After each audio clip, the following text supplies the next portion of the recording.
out and do two things today, just give you a brief update on where things stand with this Democrat shutdown, and then to reiterate once more, present the simple facts about what we're facing. This is necessary because the Democrats have a full-out assault to spin the facts and try to pretend as though they are not what they actually are. And some of the mainstream media are participating in this as well. I was giving our leadership press conference yesterday, and in mid-sentence I was cut off by one of the networks, CNN. I hope you'll stay with us for a few more moments, because what I was about to say before they went to try to disclaim my remarks was I was about to point to the very page in Chuck Schumer's counter-proposal continuing resolution that proves the very fact that we've been stating. So let me go through that very quickly so everyone here has no question. And I want Chuck Schumer and Elizabeth Warren and AOC and everybody else who's been trying to spin this truth to watch and try to refute what I'm about to show you. Now, here's a visual aid, okay? This is the bill. This is the counter-proposal continuing resolution that Chuck Schumer and the Senate Democrats filed. 2 weeks ago, mid-September, the House passed a clean, simple continuing resolution. It merely continues the Biden-era policies and spending that we're enduring right now for 7 more weeks to allow the appropriations process to continue. That's Republicans and Democrats in both chambers working together to get the government funded. We ran out of time because the end of the fiscal year is September 30th. We needed a few more weeks, so we sent it over. Ours is 24 pages in length. It says let's just keep the status quo so this process, this procedure, this regular order can be done. Chuck Schumer rejected that. Senate Democrats rejected that. Now 3 times they voted against that measure, and this is what they propose in advance, in exchange for that. So instead, the counterproposal, this is page 57. This is on our website. Go to speaker.gov. You can get all these visual aids for yourself, all right? Page 57, section 2141. You see the highlighted language. There's a lot of legalese in this legislation, in these bills, but it says that they want to repeal the health subtitle changes. What does that refer to? You read down here, Public Law 119-21. That's the one big, beautiful bill. That's the American Families Tax Cut. What they want to do is repeal the very important and necessary changes that Republicans voted to put into law. President Trump signed that into law on July 4th, triumphantly on Independence Day. It was a great marquee achievement for lots of reasons. But some of the most important provisions in that law was that it eliminated fraud and abuse of our health system. Medicaid has been rife with fraud and abuse, and so we reformed it. Why? To help provide more and better health services for the American people. Because the problem with Medicaid is it's been abused. We had so many people on Medicaid that never were intended to be there. Medicaid was written for the people who need it most, the elderly, the disabled, sometimes young pregnant women who are in difficult situations. But the resources are being drained. You know why? Because there was 2 primary categories of people that should never have been there in the first place. One was able-bodied young men who are riding the wagon who should be working. We got them back to work. And the other thing that we focused on was the illegal aliens. By the CBO's estimate, about 1.4 million illegal aliens were receiving Medicaid benefits that were intended only for U.S. citizens that met the categories I just described. They were gaming the system. They were cheating the system. And what that means is that less resources were available for the people, the Americans who actually needed it most. So we did the common sense thing, the right thing, the just thing, and we put it in the law, and the president signed that, gladly signed it into law. They want to repeal it. They want to give those resources back to illegal aliens. That's exactly what that highlighted language means.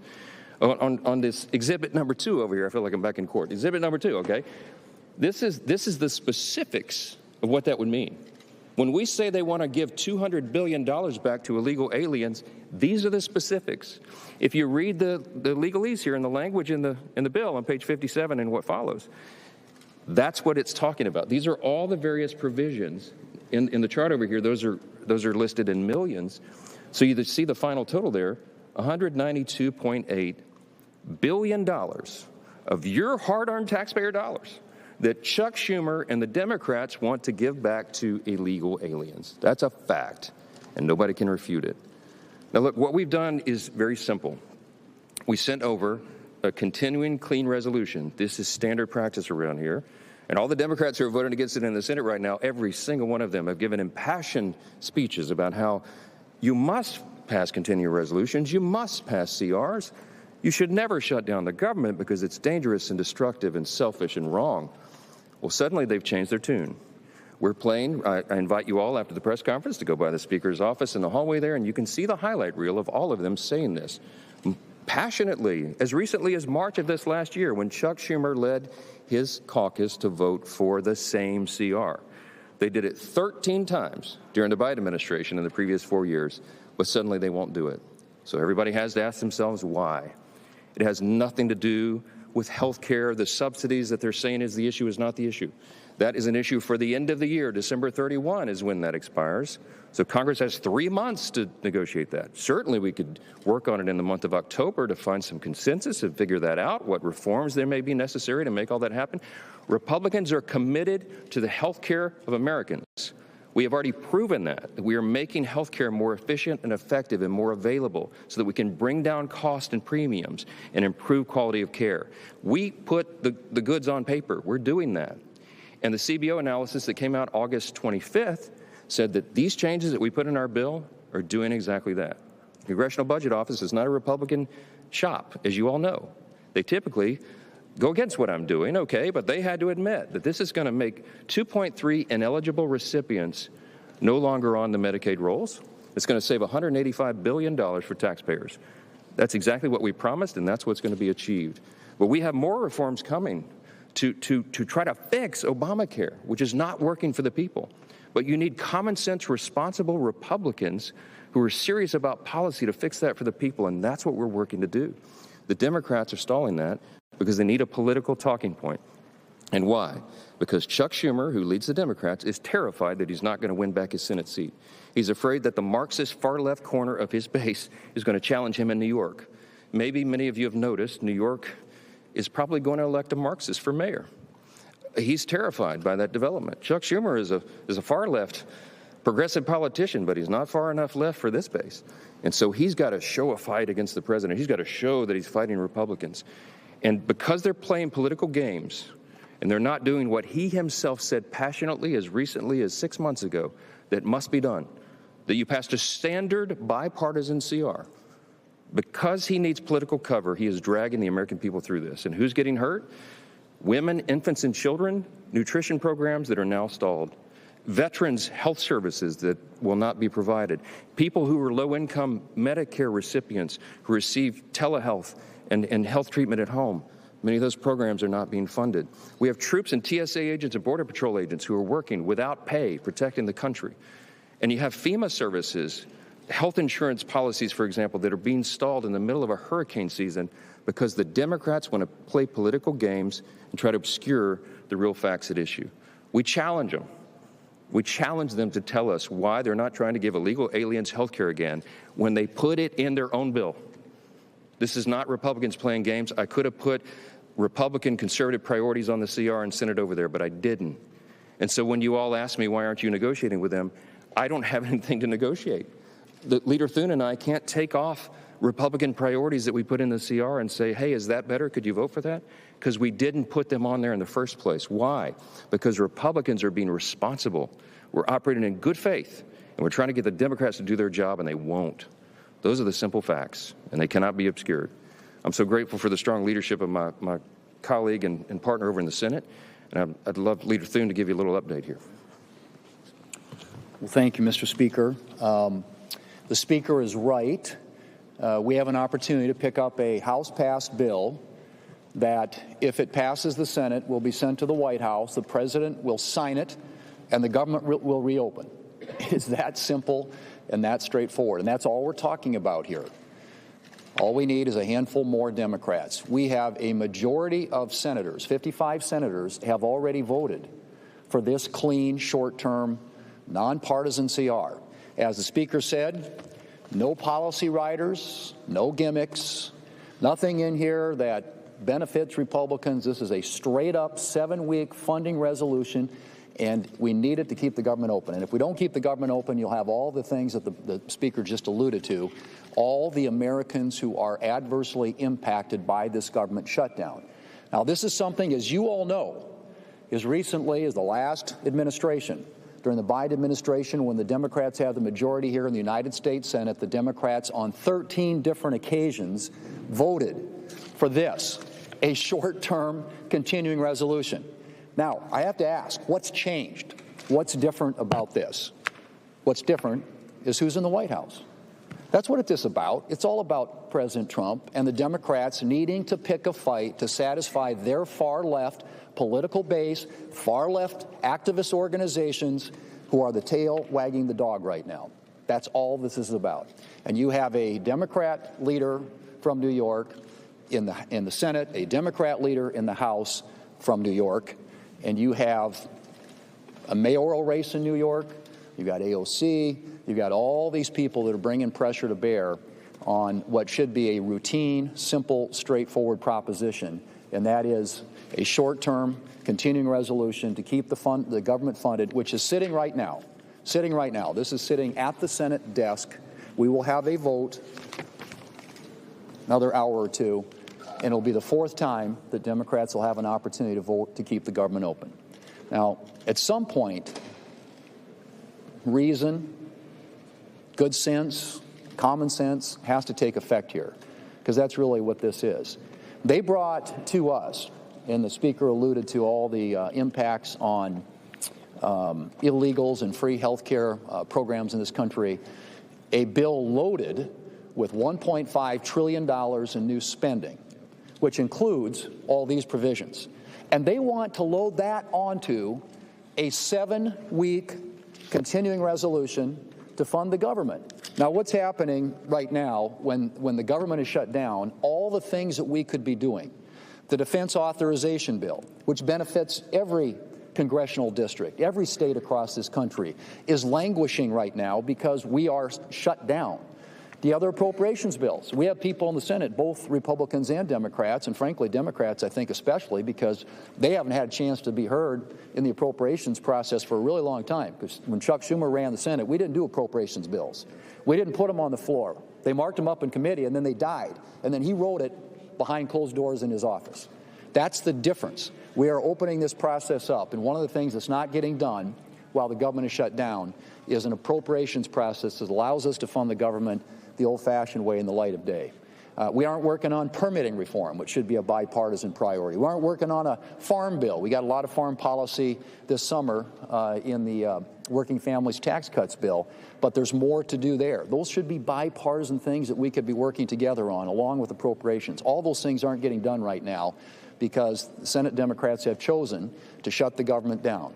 They have an opportunity, a fourth time today, to vote to open up the government and to allow us to do the rest of the work that the American people expects us to do.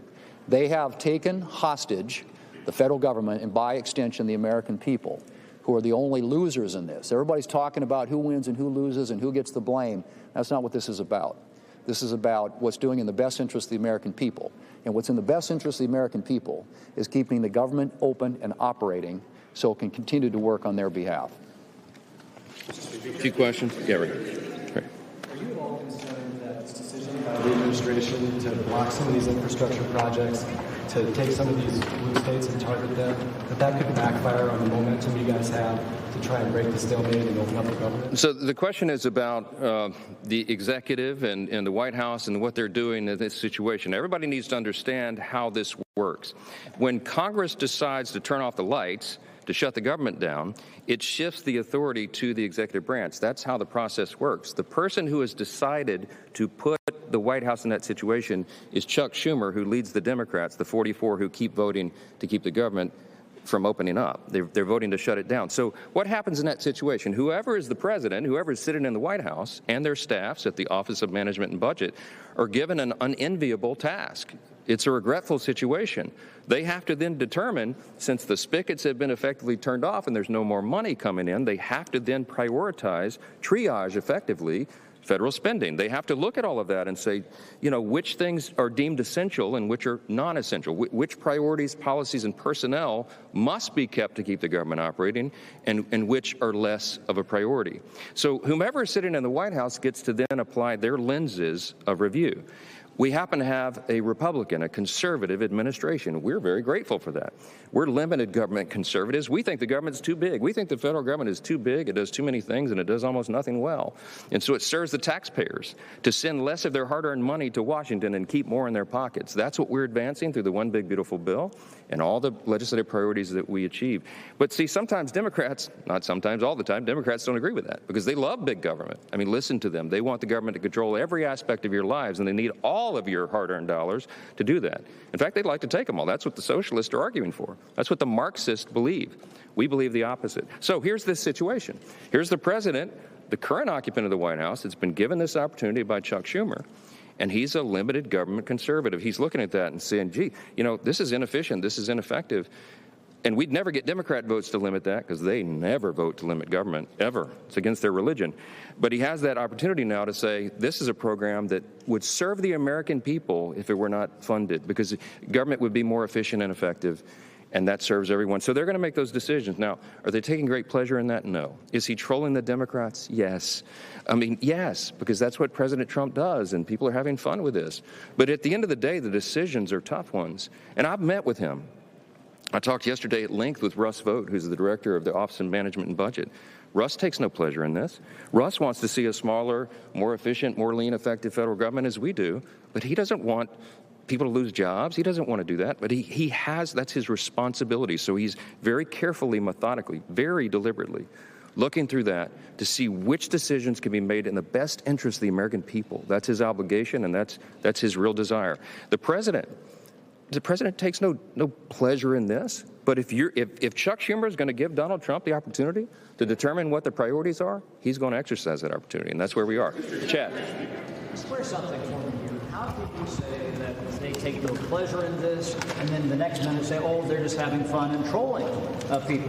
This is a government shutdown. On one hand, you say this is very serious, that people's jobs are on the line. On the other hand, you say, oh, this is just fun and games and they're trolling. So the effects are very serious on real people, real Americans. We support federal employees who do a great job in all these different areas, but what they're trying to have fun with, trying to make light of, is to point out the absurdity of the Democrats' position. And they're using memes and all the tools of social media to do that. Some people find that entertaining, but at the end of the day, the decisions are hard ones, and I'm telling you, they're not taking any pleasure in that. Yes, Jake. The Democrats are saying they would like you and the leader to put in writing that you want, how you'll handle the Obamacare stuff. So Jake is asking the Democrats' latest demand. Apparently, I haven't heard that, but they want us to put in writing how some of these unresolved questions will be resolved. Here's the problem. Some of the issues that they're bringing to the table and they're demanding immediate, easy answers for are not easy answers, and they take a long time to deliberate. That is the process. This is a deliberative body and a very large one. We got 435 over there and 100 over here. We can't snap our fingers and he and I and two other leaders in a room go, oh, well, this is the resolution. That's not how it works. So what we're trying to do to buy the extra time to get to November 21st is to give both chambers and this whole body 7 more weeks to figure that out. So it's not an easy solution. They know that very well. They know it as well as we do. But they're using that as a red herring because they want to drag this along so they can get political points. Yes?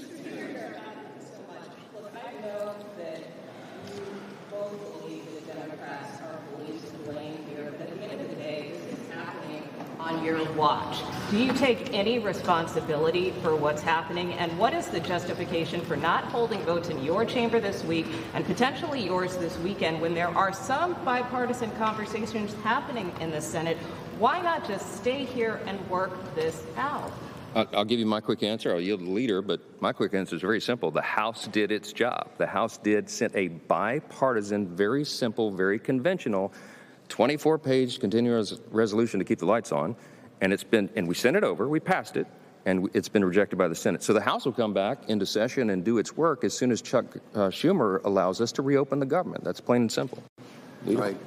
Well, and as I mentioned, all the things we aren't doing, right? So we're in a shutdown posture here because of Senate Democrats. There is united support, House Republicans, Senate Republicans, a few Senate Democrats, the President of the United States in support of keeping or opening the government back up. And right now it's being blocked by the Senate Democrats. And all it takes, as you point out, is a handful more. We get 4 or 5 more votes, and we can actually pass this thing. And there are discussions going on with our colleagues on both sides of the aisle. But at some point, they have to take yes for an answer. I mean, the things that people want, and I don't disagree with this at all, is a normal appropriations process, putting bills on the floor, getting conference-passed bills on the floor of the House and Senate so we can actually fund the government the old-fashioned way. And I'm all for that, and we've made that very clear to them. We can't make commitments or promises on the COVID subsidies because that's not something that we can guarantee that there are the votes there to do. But what I've said is I'm open to having conversations with our Democrat colleagues about how to address that issue. And I think that but that can't happen while the government is shut down. I mean, we've got to open up the government. And with respect to our schedule, like I said, I don't know how many times you're going to give them a chance to vote no. And hopefully over the weekend, they'll have a chance to think about it. And maybe some of these conversations start to result in something to where we can start moving some votes and actually get this thing passed. But there's nothing to be gained at this point by negotiating something that there's nothing to negotiate. I mean, I think that's essentially where we are. This is, again, a straightforward, simple solution to keep the government open. And then all these other issues that we're talking about, we're happy to sit down and have conversations. The president said that this is an unprecedented opportunity to make cuts to programs. Do you see that as an unprecedented opportunity? And is that helpful toward these bipartisan negotiations? You mentioned you only need a handful more Democrats. Well, I mean, as the Speaker pointed out, when you're in a shutdown situation, you have to manage the government. And any administration is going to make decisions based on their priorities. Figure out where to move money from here to here, this agency, this department, these employees. That's the situation the Democrats have put the administration in. Now, to your point, I mean, I think they're going to make decisions that are consistent with their priorities. And yes, they're going to have a different political view of the world than the Democrats might have, but that's what the Democrats have wrought by doing this. They are allowing the administration to do the very thing that back in March they said they didn't want to give them the authority to do, and that's to make decisions just like that. But that's what's going to happen. And again, why I'm at a loss to explain the strategy behind this, other than it generates contributions and activist energy support from the far left of the Democrat Party. If you're a Republican or a Democrat here in the Senate or in the House for that matter, who actually wants to get results and get things done, you're losing that opportunity by keeping the government shut down, and you're also handing the administration an opportunity to do things that probably in most cases you're not going to agree with. Last question. Speaker. Is out with a new poll that shows overwhelming support, including among Republicans, to extend the Obamacare subsidies. I know you both said you want to reform them. So do you commit to doing something to address those subsidies so that insurance premiums don't spike for Americans in Republicans commit to continue the work that we've already been doing and demonstrating to bring down costs and improve quality of care. We are committed to that, and we will do whatever is necessary to make it happen. This is one of many issues that have to be deliberated and discussed through our process. What we're asking the Democrats to do, I'll close as we began. Please open the government so we can do that work, so that all the members of both chambers can be here to do the work, to legislate and to deliberate. They've stopped